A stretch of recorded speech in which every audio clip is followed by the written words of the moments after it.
Hi. Building defensive capabilities always stir up questions in the process. Defenders would ask questions like which tradecraft is worth the effort? Am I using the correct telemetry? Or will this logic actually catch the tradecraft that I have in mind? And most importantly, do I have proper intelligence to build a defensive capability? And although intelligence is the main driving force for building defensive capabilities, we will not start with how to do proper intelligence analysis that would feed those downstream. But instead, we will start with tradecraft analysis and build the mind frame of where and how good intelligence can make our detections more effective. It is important to know that the main reference in this research is the linked blog. This video will only be an analytical walkthrough.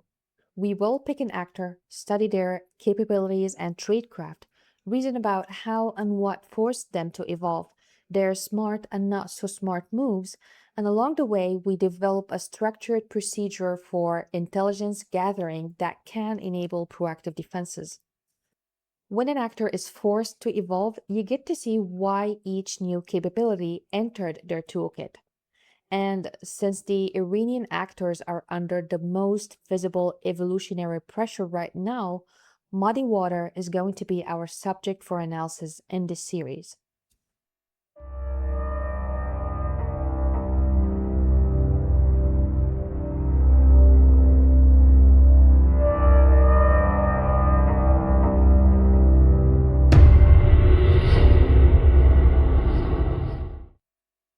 What's interesting in a threat actor evolving is that they get to learn or share capabilities from other advanced actors. And on the road, they trip up, which gives you a greater playground to catch shared capabilities and cross actor relationships. Now, this is Muddy Water's capability graph. It is structured around the latest threats that they have conducted in 2026.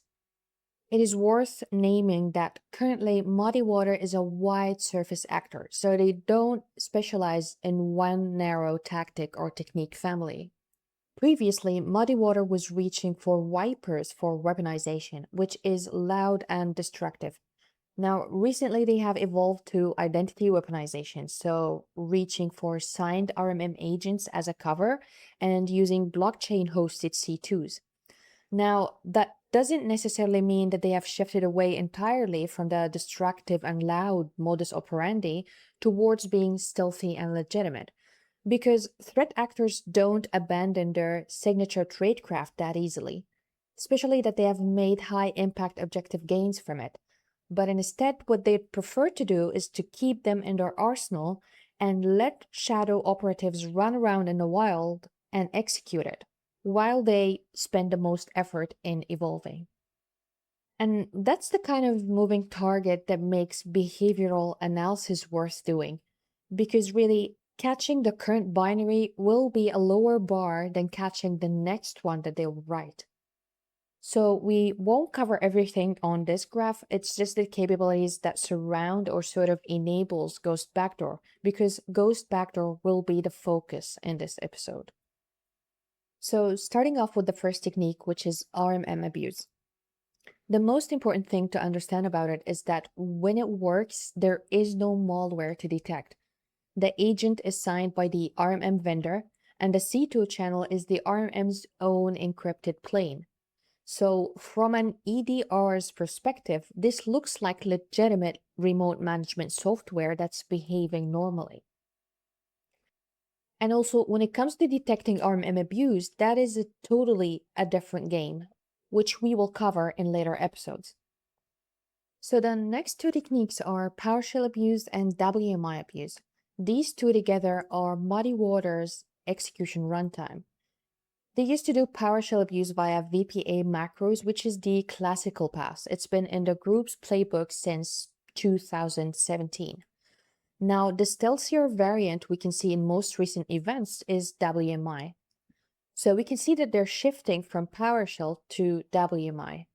Now for command and control, we have Ether hiding and Telegram API, which are among the most novel covert C2 channels that Muddy Water have been using. For Ethernet hiding, the C2 payload is embedded in blockchain-hosted content and retrieved via a public Ethereum RPC endpoint. So in this case, the Ethereum network becomes the resolver. And for Telegram API, which is abused in the wild as we see a surge in threat actors utilizing legitimate messaging apps and cloud productivity apps to disguise control instructions as ordinary traffic. And next we have the Ghost Fetch backdoor, which is made specifically for evasion and anti-analysis checks.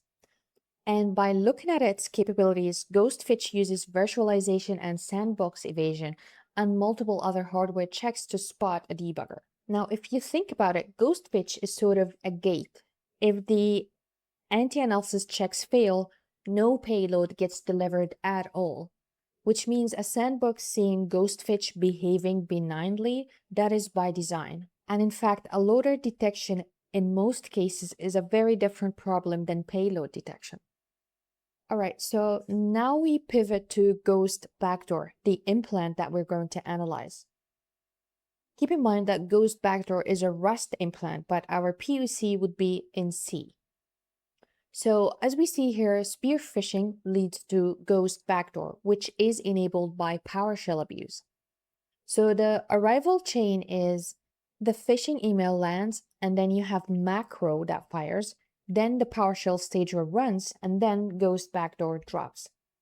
It's pretty much a standard chain on the inbound side, so nothing exotic here. The interesting part, however, is what happens after it's on the box. So once Ghost Backdoor is running with admin, it does four things. It creates a Windows service, specifically named Microsoft Version Updater, which phones home over one of the C2 channels that we just looked at, so Ethernet hiding or Telegram API. And Ghost Backdoor stitches persistence, masquerading, and novel C2 into one implant. So it is multi-layered, but still it is rank 1 on the ladder. And in later episodes, we will climb up that ladder even more into RMM chains or WMI executions and so on. So the last thing here is Windows Service persistence under the Microsoft Version Updater name Masquerade. This is where we're going to do our POC and spend the rest of the video on. The Tradecraft here is a specific compound of 6 properties of a Windows service. Now, these properties are the service name masquerading as a Microsoft component with an image path that's outside the standard Microsoft directories, and it is auto start for reboot persistence on a local system account with Win32 own process service type. And it is the first observation in the environment, meaning that this is the first time a service name like this with these properties configurations run on the environment. Now, when we do the analysis, we will see how these properties will be laid out in a debugger or in Windows telemetry or even in the registry. And by looking at those, we will try to create a build of detections to try to catch the tradecraft from multiple choke points, which gets us to the analysis part in the next section. All right, so the tools we need for analysis here are a debugger that's running our POC, Procmon to catch what the POC is going to do in our system. So if there are any file writes or registry operations or network traffic, we're going to see that here. We have the filters preloaded. So we have process name that is services.exe and path contains Microsoft Version Updater. And lastly, we have Event Viewer, which is filtered to the Service Control Manager source. So we go to Windows Logs, System, Filter Current Log, and by Event Sources, we pick SC, Service Control Manager source. All right, now we can start to run our POC. First thing to do is set up the breakpoints. Now, what we care about are the main APIs, OpenSC Manager and Create Service. So for the APIs, we need to know the arguments and enum values and what they stand for. So I'll be putting this part from the POC here to show what enum values and its row Hicks equivalent in a debugger. If we were doing static analysis on IDA or Ghidra, We could have easily enabled the type library and set the prototype, and the tool will decode the enums for us based on the enabled type library.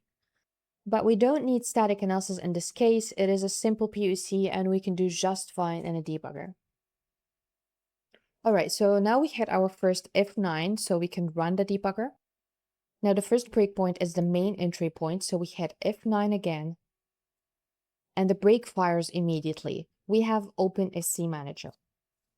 So by checking the registers, we have 3 arguments here. RCX, that is null, which means local machine. RDX, that is null, which is the default services database. And then R8, that is hex02, which is SC Manager Create Service. Now this value, the R8, is the first behavioral hit for this technique. Now the moment we see any user land process that asks the SCM for create service access, we know a service registration is about to happen. So in case we're building an in-process EDR hook, this could be the earliest point in our signal chain. Okay, so we hit F9 again, and then the second breakpoint, which is create service. Now that is the important call, because everything about how the service is configured lives in the function arguments. So what we want to do is check the registers and the stack state. First thing we see RCX, which is the SCM handle that we got back from OpenSC Manager.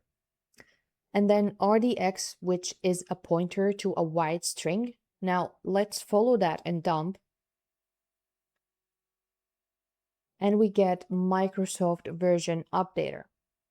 Next we have R8, which is a display name pointer, and then R9. And this value resolves to service all access.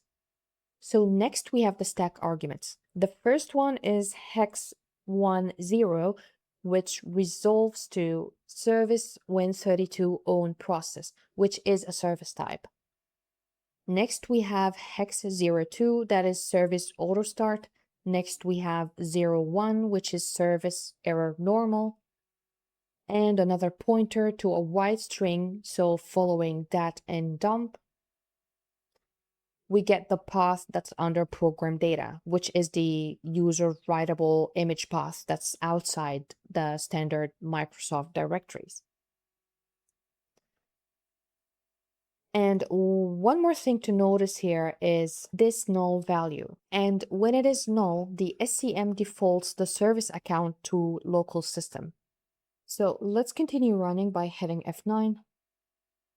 Now the service is created. Let's move to Procmon to see. So we have a couple of writes here. And again, the same values, /type that's being 10, which matches service Win32 own process from the debugger call. We have start, that is 02, which matches auto start. We have error control. We have image path that's pointing to the same path that we dereferenced from the stack, and object name, which is the string local system. And that null argument that we see now got resolved by the SCM to an explicit value here. Now, last thing, let's check event viewer. Again, as I said, we have system log that is filtered to service control manager. And we have an entry here with event ID 7045. A service was installed in the system. Now in this record, we have the service name, again, Microsoft version updater, the file name, which is the full path, service type, user mode service start type, auto start, service account, local system. So one event that has all of the properties in human readable form. And these are all properties that we can key a detection on. And again, the service being a first time seen in the environment, that is a property by itself. It is not a programmatic property, but rather an environmental state. So now zooming back out, we watch the same install through 3 different tools. The API level on the debugger, the registry level in Procmon, and Windows native event, which is 7045. And what we need is the telemetry and our observation, which we can use to key our rules on. Now, for example, we can key a rule on the service create properties compound that we find here, and not just the service name. And we can also still have quick rules to flag on service name if it's found in the environment. But in our logic, we know that it might never fire if the actor changed their artifact signatures. And also we have a couple of other correlation signals for creating behavioral detection with WMI validation runs after the service execution. And if we look deeper, we can find more signals to arm our detection. Now, we're not going to build the detection rules in this video because that would be another 20 minutes, but the blog carries the full detection walkthroughs. So from creating a simple IUC detections to the compound rule and a WMI correlation sequence rule that stacks on top of it. And the goal here really, as I mentioned earlier, is to set up a mind frame and strategically think through analysis on where and how to look for when we are building defensive capabilities. And in later episodes, we can pivot to WMI execution variants or RMM chains or a more sophisticated backdoor with the analysis process in the same shape as we did today.